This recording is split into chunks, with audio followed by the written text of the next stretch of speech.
they all looked me in the eyes and they said, this thing is keeping me from hiring people.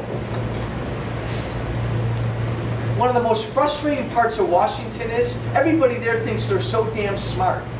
Maybe it's because they walk around and everybody treats them like kings and queens. They think like they know better.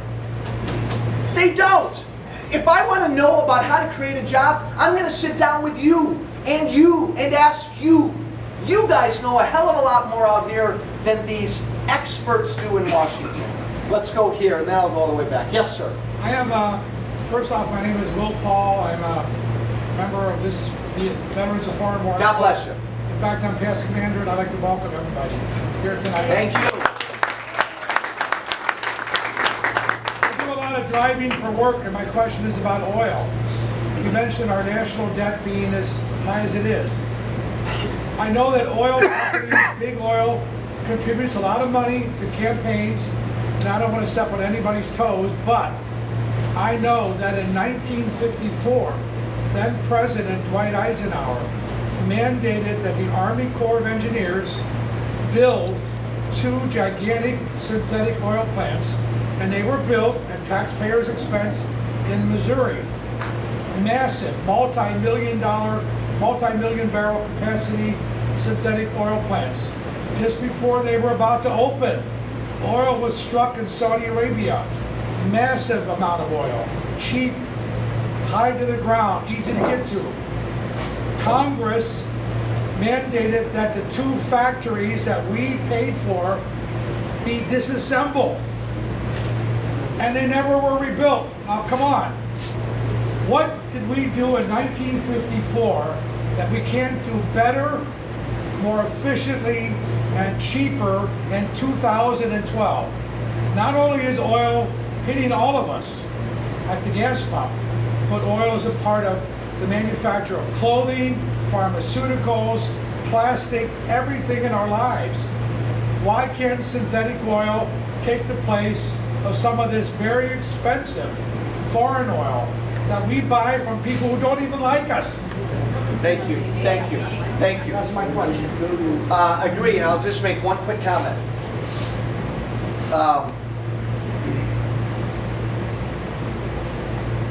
We have the largest natural gas reserves in the world. President Obama won't let us go after them.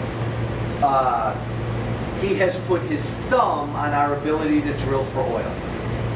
If you want to see one really immediate change if Romney's elected and the Republicans are in charge, it's in energy. The president can snap his fingers and pretty much open up a lot of the energy sector. And the Republicans will do that. Romney will do that. Look, we're always going to be dependent to a degree on foreign oil. The only way I know to fight against that is we got a lot of our own. Let's go get it. Let's go get it. We got a lot of natural gas, more than anywhere else in the world. Let's extract it. Clean coal, nuclear, all of these resources that we got, that also, by the way, folks, mean jobs, mean putting Americans to work. Again, goes back to my analogy. We're that big giant we're laying on the ground. This president will not let us go after our own resources. It's not hard to understand. The Keystone Pipeline, that was a gift to him. Sometimes the things Obama does, you shake your head, and then I got to remind myself, hold on, Congressman, it's not complicated. He was never ready to be president. You talk about Keystone Pipeline, 20,000 jobs, union jobs. The unions encouraged him. Welders, pipe fitters, contractors, just like that. But the president thumbed his nose at them because he listens to his environmentalists. And there are project after Keystone. We want to see Americans be put to work immediately, go after our own resources. For now, that's the only defense we got long term against our dependency on foreign oil. All the way in the back. Father, can you be loud? I don't know, can I? Pastor, yes. Is that loud enough? He's a preacher. All right, my name's Jim Zimmerman. I'm the pastor at St. Paul Lutheran Church in Addison. But speaking to you in this setting, I'm talking as a private citizen, talking about issues of public interest. So if an IRS person asks you, Hey, John, give him that mic. Okay, Always. Okay. Do I need it? You need it. Okay. I need it. Yeah, my I'm voice- losing my hearing. It's not you, Father. And just so you know, he's Yeah, a my Lutheran. voice- I'm a Catholic kid. They're all fathers. Father, Is that any better? much. All right. And my voice is a little weak. Anyway, Jim Zimmerman, pastor, St. Paul Lutheran Church in Addison, speaking to you as a private citizen about issues of public interest. So my IRS thing's okay. Not speaking teachings of my church or of my congregation, just representing myself. I don't want to lose the thread on freedom that Congressman was discussing. I know these economic things may be more important in many ways, but you know, what's really the bottom line here, and what we're seeing is a complete evolution of how freedom is defined, especially in terms of our relationship with our federal government. As a pastor, what's happening to me, you know, Ted, you talked about being threatened and intimidated. My denomination, at least through its health plan, is now being told, we don't care what your cherished moral beliefs are.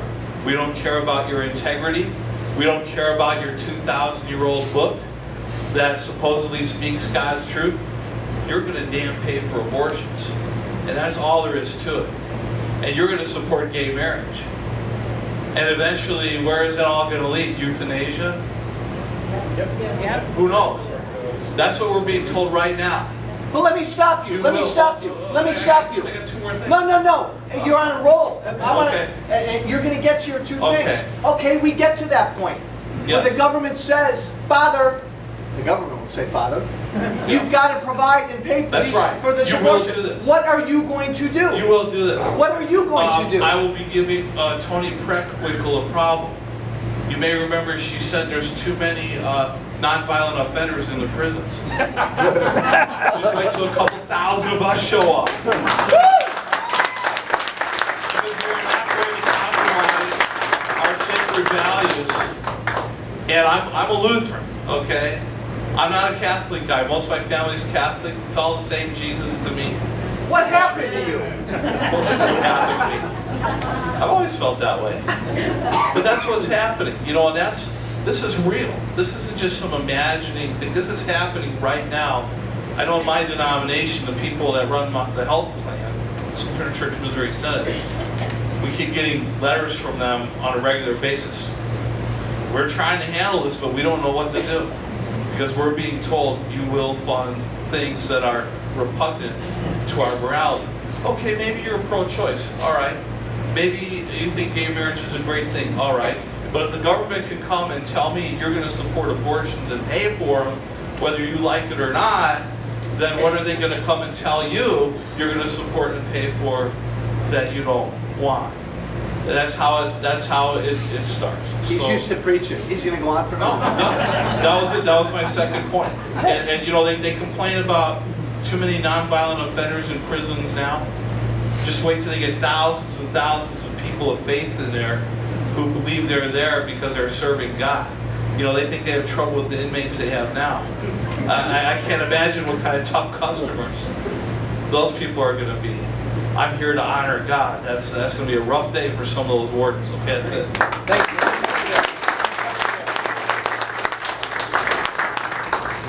Okay, understand what we're talking about, folks. With Obamacare, HHS mandated that all employers and insurers offer FDA-approved contraception and abortion drugs without any cost sharing.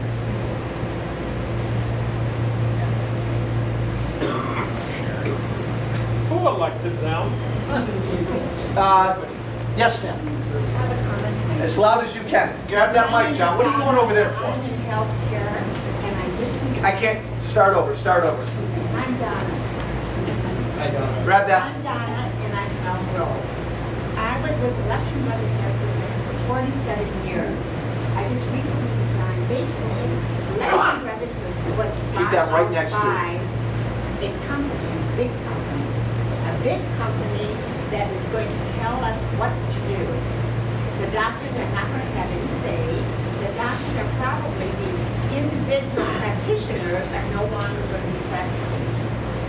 Now, this is your community hospital. It was your community hospital. But because of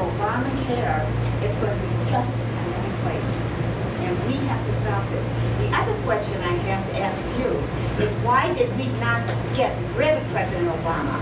Why wasn't he impeached? Because of incompetency.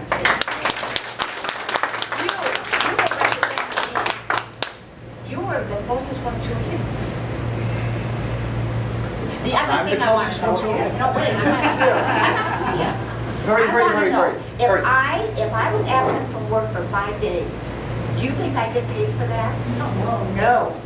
Congressman Jackson has been away from work for 60 days. Do you think he's getting paid? Yes. And guess who's paying for it?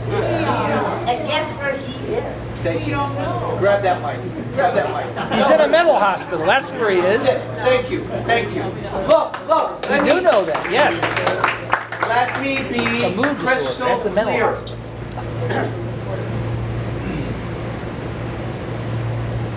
The fate of this country depends on what happens on November 6th. I don't care how angry or passionate anybody is in this room on whatever side of the aisle you fall on. Your entire focus had better be on November 6th. Has Congress done everything that Congressman Walsh wanted us to do the last 2 years? Heck no. But I am going to waste my time if I look back and complain and moan about what we didn't do.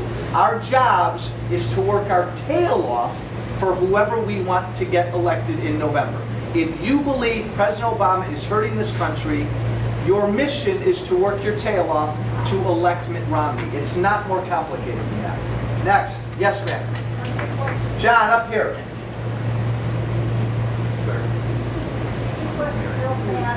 Hold that close to you. The land of the sea. Law of the sea. Law of the sea. Are you going to vote for that? No?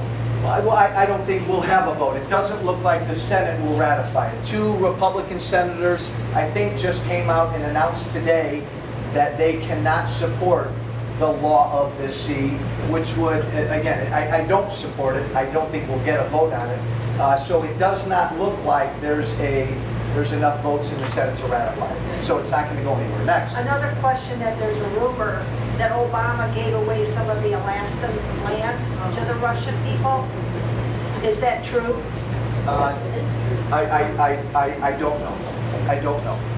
All I can tell you is he's done a lot of things, and he's exerted a lot of power that presidents have not, and he's stepped all over our Constitution in ways other presidents have not. And yes, it upsets me, but I'm going to work my tail off to respectfully get him out of office. Yes, sir, right there. Use the mic, please. Hi, my name is Frank Kieser. I'm here in Elk Grove. Welcome. Thank you. And this is my first opportunity to come to one of your town halls. You having fun? I'm starting to like it. What took him so long? I have 2 questions, 1 question and 1 comment. The Obamacare, because Roberts ruled that it was a tax, doesn't that put it in the category of not national but state-based acceptance? I don't believe so. No. The reason why I'm asking this question is because if it's a tax, it's not driven by anything other than tax-based doctrine. And if that's the case, there's a good chance if this knucklehead gets back into office that the states can either accept or reject it, and at that moment it's no longer a federal tax. Well, While you're talking about that one, Go ahead. my statement, to add to the pile of debris that Obama has left behind, the Boy Scouts of America, a very noble foundation, postponed one of their jamborees by 1 year so that it would coincide with the president coming, as the presidents always do, to make us a short little speech and encourage the Boy Scouts of America.